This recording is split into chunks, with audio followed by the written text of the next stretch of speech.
Good morning, actually, good afternoon, everyone.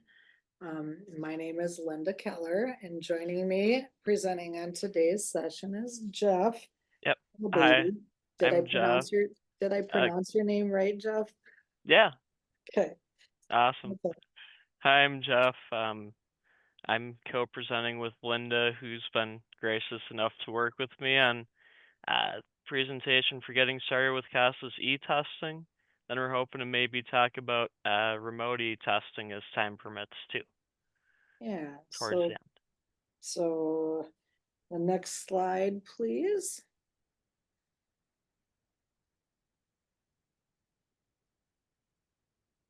All right. Is it going?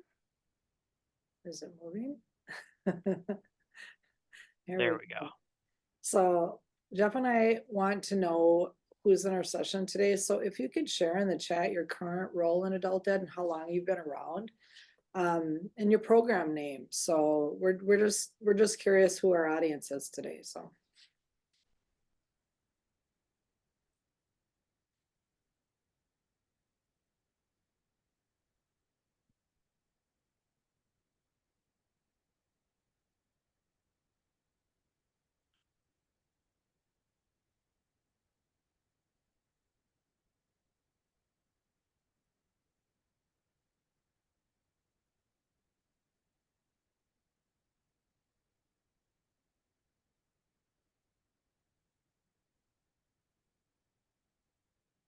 All right, so it looks like we've got a we've got some few very from corrections, a couple coordinators. Um, new people. yeah, So people welcome. who've been 18 years, 25 years, 30 years. So, Wow. All right. So I think I'm gonna turn my video off so that we can save a little bit on bandwidth. So the next slide we have is we're gonna do an icebreaker. So Jeff, are you gonna leave your video on or are you gonna turn yours off too? I can turn mine off too. Okay. We'll save as much bandwidth as we can. Yeah, get a nice clean recording so they can see all the screen. So so we're gonna have you put in the chat again. We want to know how familiar folks are with e-testing. So if you can put in the chat, have you never done it yet? Have you done a few or you're still pretty new? You know how to do it, but you want to know more and just become more familiar. Um, or you're super familiar and you want to bounce ideas off of others that are in today's session. So very familiar, never done it before. Becca, yes, this will be the time when you will launch. So awesome. We've got a whole bunch of people.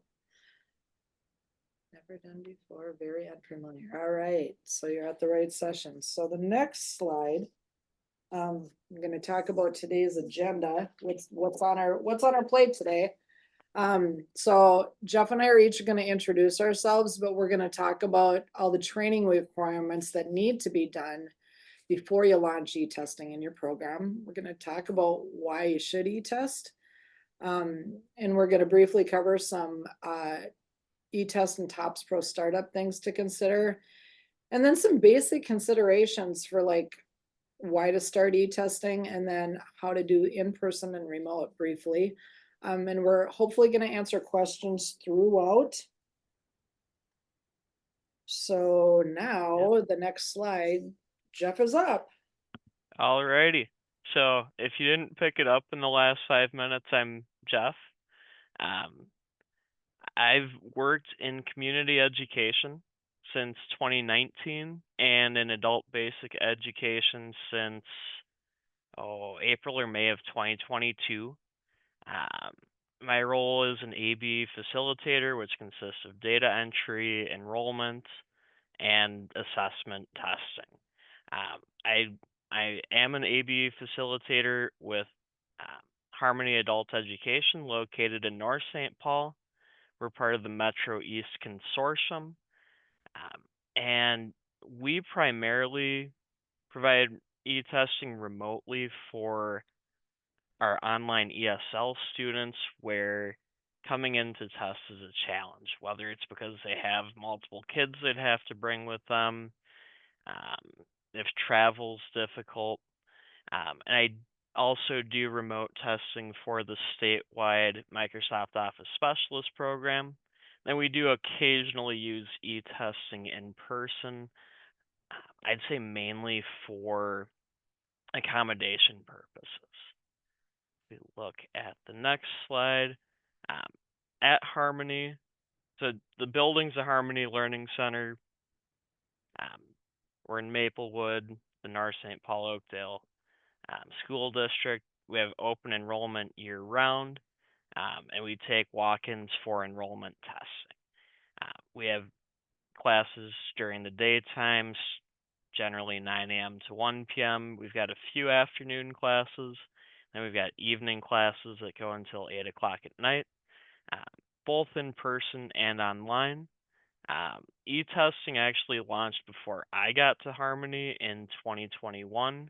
Um, Carly, our tech host, and Rachel, the Spark chair, were originally involved with the launch. But at the Harmony site specifically, I kind of took the reins with things. We do also offer programming for a couple of correctional facilities, although I don't think we've used e-testing there because the barriers to um, remote testing at a correctional facility are more difficult. Served 822 students last year and 467 so far this year, meaning they have at least 12 hours of attendance. We have about 20 support staff in Metro East with accounts for e-testing and 7 sub-sites. Some sites do the testing in person only. I know Mounds View does. Like at Harmony, we mostly do it remote only, and I think some are in between as well. I will now pass it over to Linda so she can introduce herself. Hello. So, for those of you who do not know me, my name is Linda Keller. I've been working in adult ed since the mid 90s in support staff roles. So, I've done data entry, I've done intake and enrollment testing with both ABE and English language learners. I've been in my current role that I do with accountability since 2005. And so I've seen a lot of changes within our assessments and accountability since I've been here. What I have been doing since 2005 is I manage all things relating to SID training, data and testing, data collection, data reporting across all 8 school districts that are part of our consortia and the 12 sites that are part of our consortia. And so then I also serve on the Minnesota ABE assessment training team as a trainer. So I deliver CASAS and TABE implementation and recertifications since 2008. So next slide, please. So for those of you who don't really know a lot about Metro North, we have classes. These are all of the different locations that we have classes in. Our Anoka Ramsey and Anoka Technical College currently serve DebEd math classes. The building that I am housed out of, which is Central Services, is the Anoka County Human Services Center, which also houses a career force with Anoka County. We have a Brooklyn Center adult ed site that is a new location over near I believe it's near a new building in Brooklyn Center. Centennial School District has classes at the high school and at one of their community ed locations over there too. Our Columbia Heights site is located off of Central Avenue. We've got a location out in Elk River that serves about 300 individuals annually. And then we have a St. Francis Adult Ed Center also. But we're housed at Anoka Sheriff's Jail, the Anoka County Workhouse, which is Huber Work Release. And we have a site at Isanti County Jail and at Sherburne County Jail, which is actually a federal holding facility, so. All right, next slide, please. The classes with Metro North, we have classes held year round. It's all open enrollment. Program serves around 4,000 students and who are enrollees annually, and generally have about 3,000 participants across all those sites. Enrollment for our program since COVID is all online. Students are directed to go to our metronorthabe.org site, and they click on the online interest form to provide us first, middle, last name, any information about the types of classes that they're interested in taking. And then they're sent enrollment forms based on the site it is and the type of programming it is that they want. So all of our locations have open, ongoing enrollment. It's enrollment testing is done weekly at all of our locations, sometimes during the day, sometimes in the evenings. And enrollment testing is done by invite only, which is not drop-in at our larger locations. So our Brooklyn Center location, our Blaine location, and our Columbia Heights location all do enrollment testing by invite. That is not the case at the smaller sites. They're doing in-person registration and testing on the same day. So next slide, please. So we have both day and evening classes. We have all different types of learning in our program too. So we have in-person classes at all of our sites. We have high flex learning at our Blaine site, which has owls in the classroom. And then we have both in-person and online at our Brooklyn Center, Blaine, and Columbia Heights. So the programming, and I already stated this at two of the colleges, Deb Ed Math. We have programming at the corrections locations, and it's generally GED prep at both the Huber Work Release and then the Sheriff's Jail. But then we have both GED prep and English language learning at the Sherburne County Jail. The NRS testing that we use at our sites is we're using CASAS steps, reading and listening. We're using CASAS goals, math and reading at the corrections locations and at our Elk River location. We're using table 11, 12 reading, math, and language at our Anoka Tech and Blaine locations and Columbia Heights. And then we use Best Plus 2.0 oral testing for placement into classes that have English language learning leveled classes in our program. So, all right, so next slide, please. So Metro North, after we came back after COVID, we dived into launching e-testing because all of our learners were meeting online for quite some time after COVID. And so we moved into e-testing. So we started using it in October 2021 after all of the staff training was completed and users accounts got created over 2 months. I had what I called a wingman that helped me with it. There was 2 of us that worked through a lot of the bugs and just like worked together to get it all figured out. We started the pilot at the Blaine site because the central service office staff work here, and that's where I office out of. But then we launched it at the Columbia Heights and the Brooklyn Center site 2 months in. So like January-ish is when we started there. But now that we're 3 years in, we've got e-testing getting delivered at 6 Metro North sites successfully. As well as using Chromebooks during workplace education, testing, and enrollment. So, next slide, please.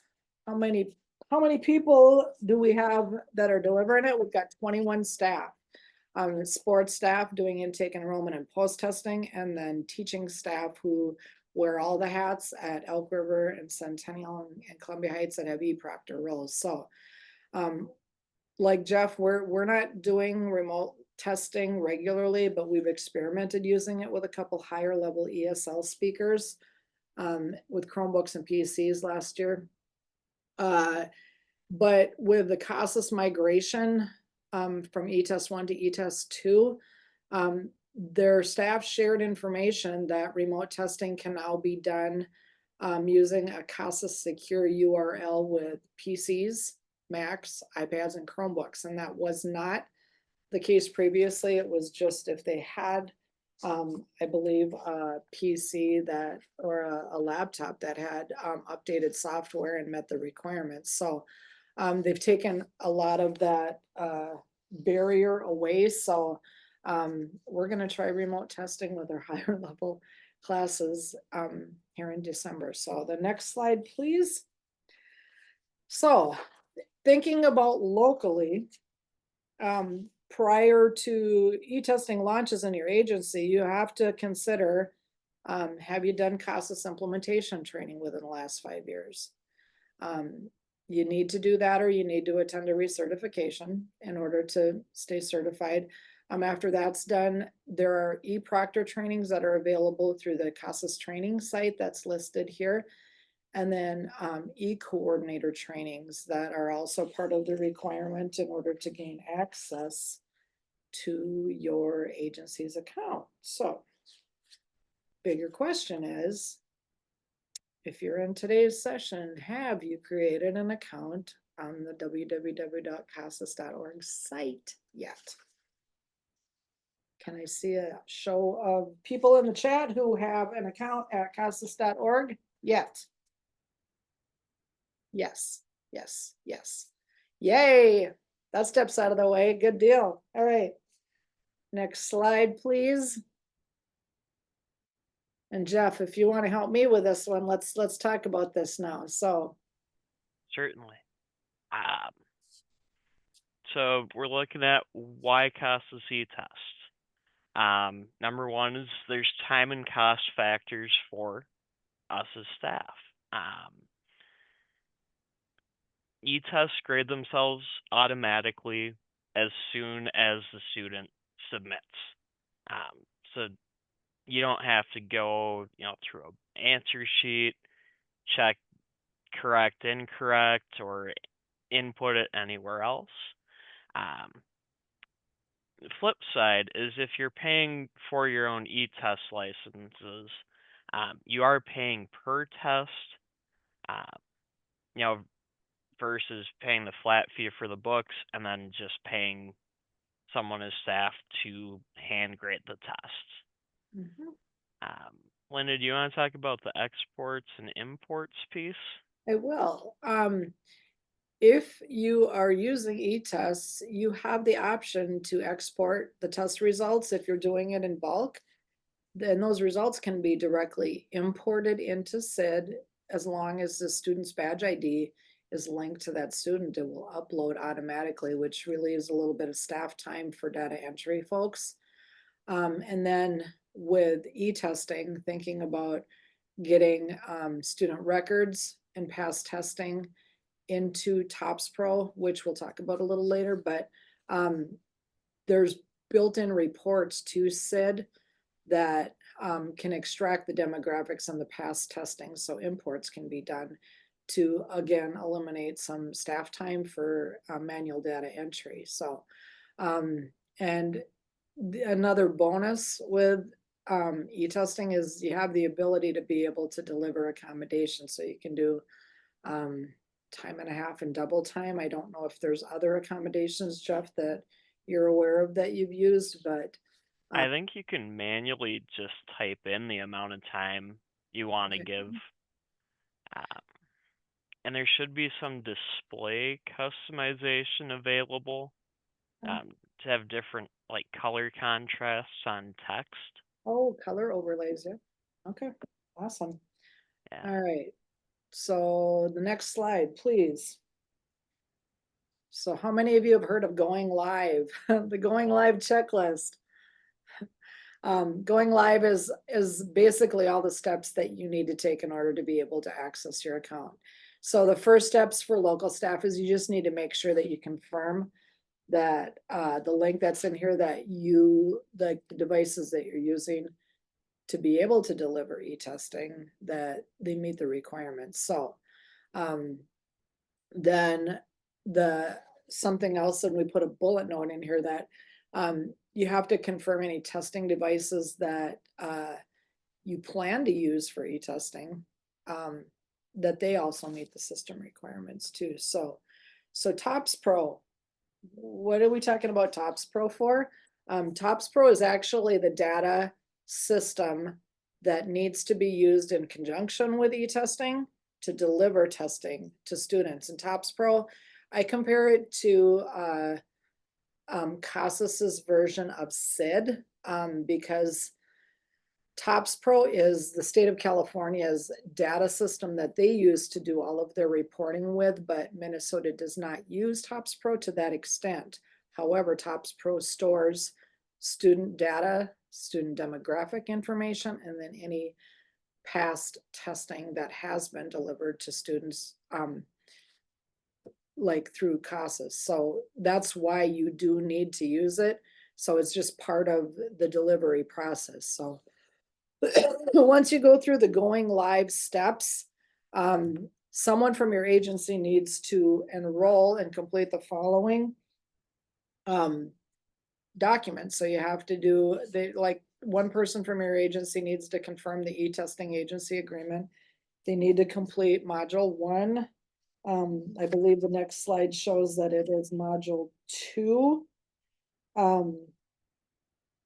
And that's the e-test implementation. And again, at least one person from your agency needs to complete that. So if you've got that step out of the way, that's great. You need to complete an e-test coordinator certification if you're going to be editing any of the test session templates or test session names. And then you need to complete e-test proctor certification. And so those of us who are working in the system, like Jeff and I don't know how many proctor like certifications that you've had under yours, but like, because I'm the data manager for Metro North, I have that role in the systems, but then I also have the e-proctor and the e-coordinator certification. So and then once you have that stuff completed, those steps, then you're ordering your tests, and you get access to TOPS Pro Enterprise Package, which TOPS Pro, and I should have stated this earlier, if you're going to be using TOPS Pro locally, you need to have a PC in order to access that. TOPS Pro can't be accessed on Macs or Chromebooks. So whoever is your data person or whoever needs to access and look up student records needs to have access to a PC that TOPS Pro is downloaded on. And it doesn't cost anything to download. You just need to be able to access that. So, and then with e-testing, there's 2 different types of packages that you can get when you order them. There's a basic package, a TE basic package test. It's a little less expensive, but you can only run a report for 1 student at a time.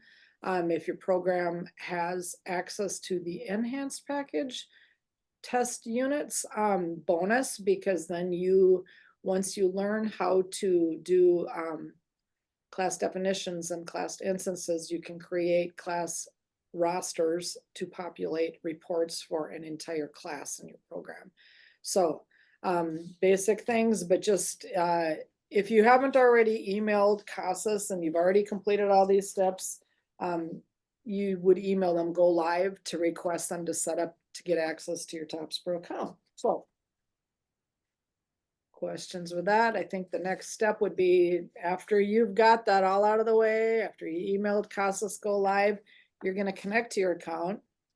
Once you connect to your account, you're going to add sites.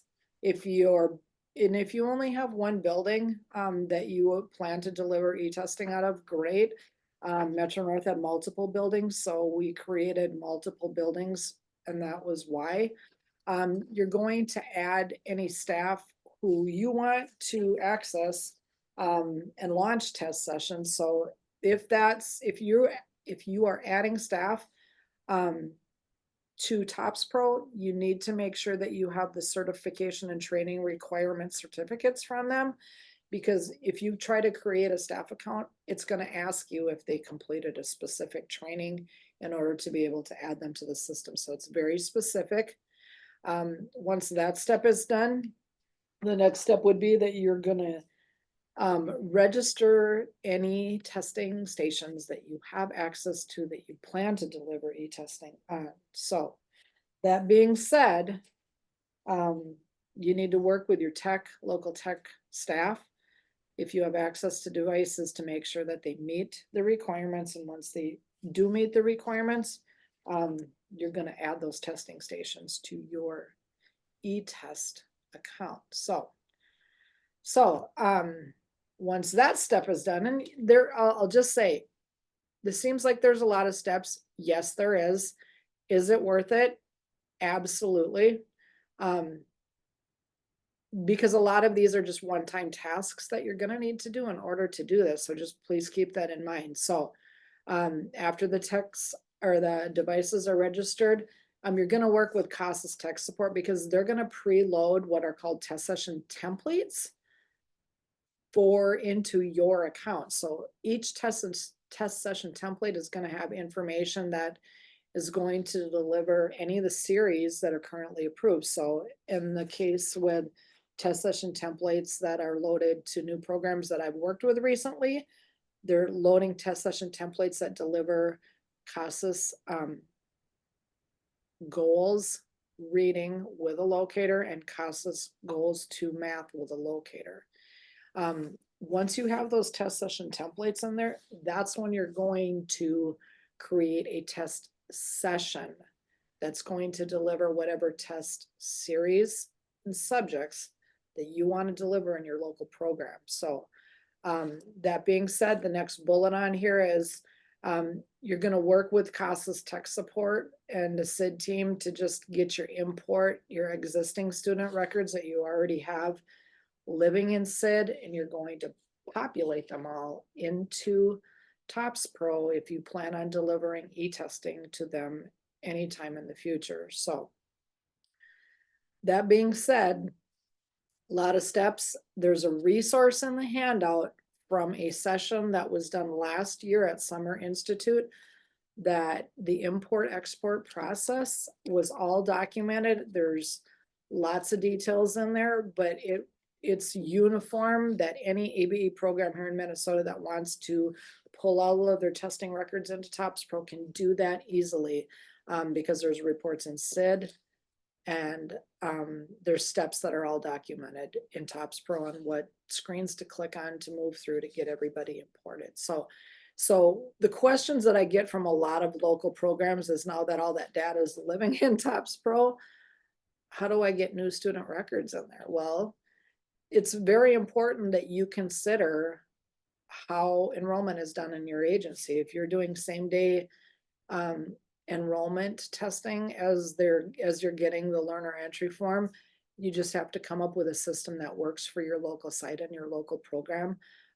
Metro North had to develop some systems, but we don't have same day enrollment at any of our larger locations. So I did share some information a little further in one of the handouts of what our program did, but like our outlying sites that do same day registration and testing, they still use paper pencil for enrollment testing, and that's okay. I mean, it does not have to be the same at every single one of your locations. You just have to figure out what works effectively for each site that you're working with. So, and Jeff, I'm gonna have you jump in here too, because like, are you doing same day testing? Because I don't know if I asked you that. I don't think we do enough e-testing in person. Well, no, we have done same day a couple of times, and I'd say when we're doing it, it's probably mostly same day, and in Is it? those cases, we go in and we enter a person manually, and it's Yep. not a whole lot of fun, but it works. It works. Well, and I will share in that handout that I provided, and I'll just say this because Metro North, when we first started, that's exactly what we did at the sites we were piloting it on until we got it figured out. We were creating manual records, because you're going to need to create a record in SID in order to get a badge ID, and then you're going to have to go into TOPS Pro and create a record, and then put in any past testing so that TOPS Pro doesn't duplicate any testing in SID. So there's a little cheat sheet instruction from Metro North that I put in that resource document, but then there's also hey, we're doing 75 to 100 students a week, and we need to figure out how to get these in and save some staff time. there's that Super SID session from Summer Institute last summer that's got the directions on how to do large group imports. So after that's all said and done, you're gonna try a test session at your agency. And we always suggest that people just do a test run with fake students or with staff.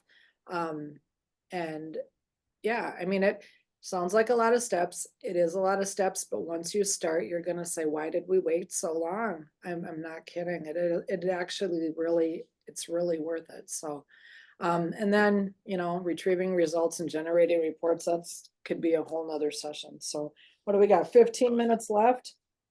Yep. Okay. So any I think questions so far? All right, so then we're gonna move on to the next slide. So um oh, May's got a question. How can she do a trial run without it using up a test unit? you can't. Yeah, You have to use a test. You have to use at least one test unit. yeah, You could do a locator. You can try and just launch or an appraisal and try that. But yeah, it will yeah, use up a test unit, yes. All right. okay, So next slide. So things that you need to think about, and Jeff, if you want to jump in and help here too. certainly. Yeah, just based on like, think about your program. What's your local site Mhm. turnaround with getting new intake paperwork into SID before your e-testing, you know? Um, Right. yeah, and And how then, are you getting the students in TOPS Pro prior to starting them with testing? yeah, and yeah, Jeff said he's manually doing that. Where like with Metro North, we have probably a week and a half turnaround time from the time the learner entry form is received until the time they're scheduled for testing. So we have some lag time, and that's why we set up the processes that we did. So, but then, you know, also be thinking about which CASAS series you plan to use, which subjects, you know, what are you Yeah, gonna do during new student intake? And I yeah. think, The, the, Jeff, you do both reading and listening with steps, don't you? we do, and we do reading and math with goals and You goals do. too. And Yeah. the experience e-testing a beginning ESL student versus advanced ESL student or an ABE level student, there's definitely a difference. Um, There it's just is. good to be mindful of it. Well, yeah. So, the next slide, well, actually, the last bullet point on that one, I'll just talk super briefly about that because we only have 15 minutes left. But then, you know, setting up test sessions, one of the absolutely amazing things that it took us a few months to learn this at Metro North, but when you create a test session that delivers both a locator and a series and subject,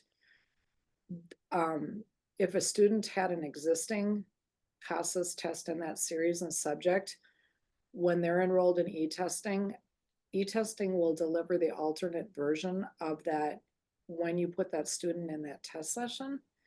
And there's nothing different that you need to do. It won't deliver a locator again. It'll just give them the alternate form. So um, we did a lot of we worked through a lot of bugs before we found out how to do this smoothly, and that was a game changer. It's absolutely wonderful. So um, tip from both e-test users: make some fake student accounts. Just, you know, John Denver, Jaja Gabor, Stevie Ray Vaughan. You know, I'm in my 50s. These are the people that I thought of. But I Yeah. mean, just create some Or, fake students. or even just have an account as yourself Yeah, and you can. Yeah, exactly. And then, you know, how many testing devices will your site or your program need for during e-test sessions? Like thinking about enrollment testing, um, thinking about post-testing sessions. I mean, every Metro North site has a different amount and different types of devices, and that's why I've learned a lot along the way doing this. Is like one of our sites has 4 devices, 2 laptops and 2 PCs. You know, two of our sites have all PCs and computer labs and iPads.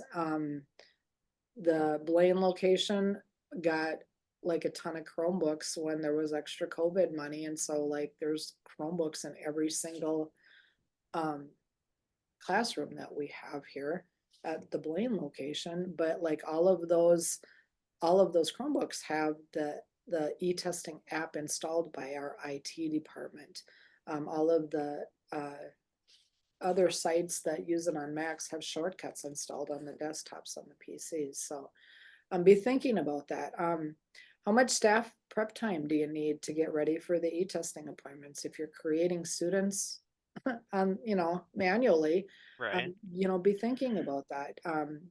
Setting up the computers and launching e-testing. You know, if you have to do the extra time logging into Wi-Fi, if you have to do a external mouse hookup, if you're doing listening tests, you know, do you have to go get the headphones out of a closet area?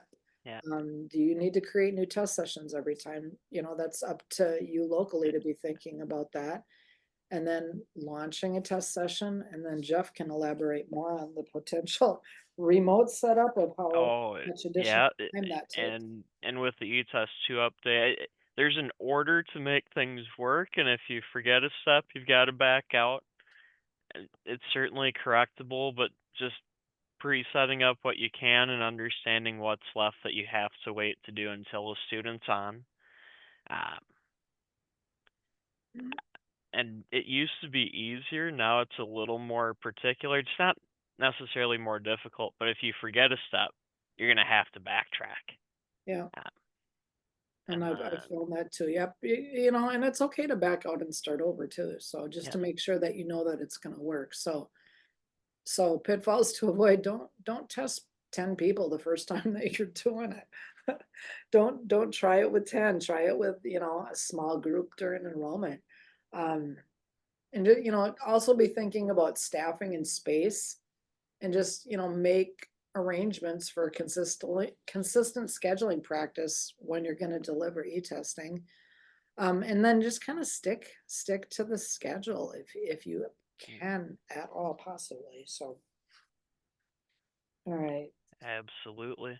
All right. I think And the next slide is all remote. So take it yes. away, Jeff. And with the remote testing, kind of branching off of one of the last pieces of pitfalls to avoid, you got to think about when you're going to use remote testing. It when meaning both like days of the week and times of the week you can accommodate it, and then also like what classes and what types of students you're going to offer it to. In terms of like, you also want to think about which staff are going to facilitate and coordinate remote testing. So like for our site, I ask all our teachers, hey, send the requests to me. Um, I've got a couple of colleagues that can host the sessions as well, but that way, like there's a consistent person knowing, okay, we've got appointments these days, these times, to make sure you're not overbooking um, the same starting time so you can serve each remote testing student. Um, and then also keeping in mind, okay, if one person is tied up proctoring a remote e-test, how does that affect everyone around them? Like I'm also in person, you know, greeting people walking in. So it's much easier for me, where I'm always there with at least one other colleague, to host an e-test anytime than it is for my colleague Josh, who 3 nights a week is there, and 2 of those nights he is on his own. And if he's got someone in person, how can he watch an e-test as well? Um, we also want to think about like what's going to be the policy for being late or missing a testing appointment. Things come up, um, but tying back to that workflow, you can't just sit around and wait for an hour for someone to connect to a remote e-test. Think about like, are you going to give someone 15 minutes to join, 30 minutes to join? If they miss it, like well, you do a 3 strikes policy, and each program can figure that out for themselves, and then making sure that staff has been trained for how to intervene between tests, because you can run a remote session or you can do an on-site session, and the remote session has an extra piece where you have to be actively proctoring um, and make sure that you're enabling another test if there's more than one test in the session. I kind of touched on which students will or won't your program use e-testing for, and then you're going to want to make sure for remote testing that the students testing have an adequate e-testing setup. Do they have a device compatible with remote e-testing? The way that I'm definitely most familiar with running it is I have a computer that's a testing station. I open up Zoom. When the student joins, I give them remote control of my screen. They can remotely control a device off a computer, off a phone, not so much. So there's some resources to see what you can remotely control Zoom with, but that is an important thing to consider. And then, will they have a distraction-free environment to test in? Most of the time, I haven't had a problem with that, but 1 or 2 times I've had a student join sitting in their car outside of work on their lunch break, and you sometimes hear some background noise where it's like, okay, well, like, we'll try it because you're here, but this might not go as well as it could. CASAS is working on an app to hopefully bring e-testing and remote e-testing to smartphones, but it's not available at this time. We, we do have one question that came up in the chat from Mary Megan that asks, what level of computer literacy does a student need to e-test? Question for Mary, are you talking about e-testing or remote testing? Yeah. Probably either one. Okay. We've, like, our program has had a couple instances where we've had students come in that said they don't have a smartphone, they're not familiar with, they've never used a computer. And so our intake staff, our enrollment staff, gave them a paper pencil 621 test, and just had them circle the answers in the booklet because we just weren't sure. The student got 20 right on a 621 test, on a reading test for steps. So we've many times, there's like screening, there's an intake screening that you can do with CASAS to determine potentially them being a pre-lit student, but it's basically up to the enrollment staff to determine whether or not they think someone can take a computer-based test or an e-test. With remote testing, Jeff, I'll let you speak to that because what level do you recommend with doing remote testing with e-testing? Like what's the lowest level? So the additional piece with the remote is joining a Zoom call. So I'd say for us, like, anyone intermediate ESL and above really hasn't had a problem. Like the beginner ESL students, a couple of them have had challenges, but we've been able to still remotely test a couple more of them. So I feel like it's not too big of a barrier, but it's not like every single person can automatically do it. I see And I just was answering because someone asked the difference between e-testing and remote testing. E-testing is online testing with CASAS. E-testing remotely is e-testing online, but testing off-site. So they're testing remotely. Yeah. Does that help? Yeah. Okay. What do we got? There's a question for the remote testing. Yeah. If you're willing to stay past, we'll answer any questions, but we got like 2 or 3 slides left. But It's just basically some information too. We're gonna be hosting some future coffee talks, and Marty had talked about this during the opening session today. The next coffee talks are gonna be scheduled starting in January, but these are just a few of the topics that we're considering offering. So just watch for the MN Minnesota Connect newsletter that you're getting regularly to register for future sessions. But yeah, 45 minutes is not enough to cover e-testing, but we wanted to be able to provide some information during today's or the conference today for things that folks needed to consider if they haven't launched yet. So. All right, what was the other question that had came up? Did we answer that other one? Oh, I was starting to type up a response. It's about e-tests 2 and how sound works. Oh, do not know. Yeah. Yeah, we might have to get back to you on that. And then this is just an offer that's out there because I've worked with probably about 7 or 8 different agencies here in Minnesota with launching online testing, both with CASAS and with TABE.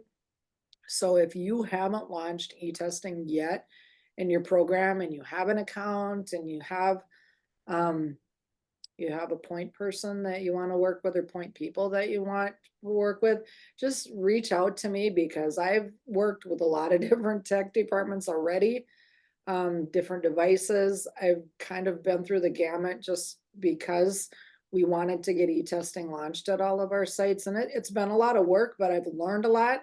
Willing to share what I've learned and help you think about details of how you can make it work locally with your program. So yeah, don't be afraid to reach out. Like I said, I've had some experience. It's not the same for every program, but we can help you make it work for yours. So Jeff is the contact for all things remote testing for now. Yep. Feel free to reach out. Excuse me. And then my My contact email's information. probably easiest, but if you call us or even email the general Harmony email, it'll all get to me anyways. Thanks everyone for staying a couple minutes past time Thank with you. us. Yeah, exactly. And like I said, reach out. My information's on there too. It's the last slide on there. So reach out to any of us. Look in your participants folder for handouts. Refer to those links of all of the different links that we shared and just reach out with questions. That's what we're here for. So, okay. Thank you for attending the support staff conference. Hopefully you gained new information from some of the sessions that you attended, and thanks for sticking it out the last couple extra minutes over. So Yeah, and if anyone has any lingering questions, we'll yeah, we can hang out. stick around, but